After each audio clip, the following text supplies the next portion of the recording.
What's up, Bethel family? This week we're in Genesis 39 of This is the Bible. And what happens here is that Joseph's already sown into slavery. He's in Egypt captivity under the rule of Potiphar. And what happens here is beautiful in verse 3. It says that his master saw that the Lord was with him and that the Lord caused all that he did to succeed in his hands. And because of this, that Joseph found favor in the sight of Potiphar, and he made him an overseer of his house and put him in charge of everything that he had. But why is this so crazy? Because Potiphar was an Egyptian man, so everything in him was Egyptian.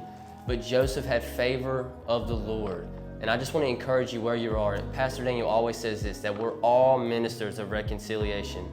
So he says this, raise your hand if you're a minister.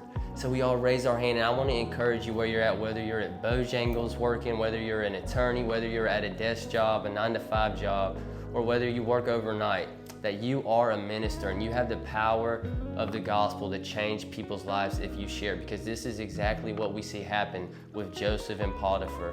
And I want to read in verse 7, it says, and after a time, his master's wife cast her eyes on Joseph and said, lie with me. But he refused and said to his master's wife, behold, because of me, my master has no concern about anything in his house, and he has put everything that he has in my charge.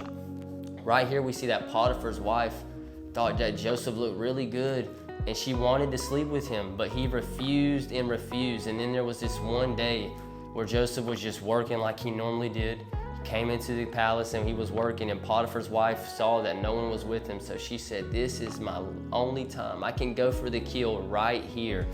And she grabs Joseph, and you see Joseph flee, and she has his garment in his hand as he's fleeing, and she calls all the men into the palace, and she's sad and upset because she wanted to sleep with him so bad, and she's screaming. And as this happens, Joseph is on the run. And I just want to share the parallels between Joseph and Jesus, because Joseph had to go through Egypt before he received and got to the promise, and Jesus as a baby had to go through Egypt before he got to the promise.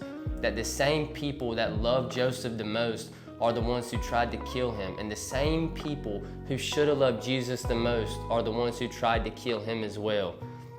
But through their love and obedience for the Lord, they found favor not only in the sight of the Lord, but also in the sight of man.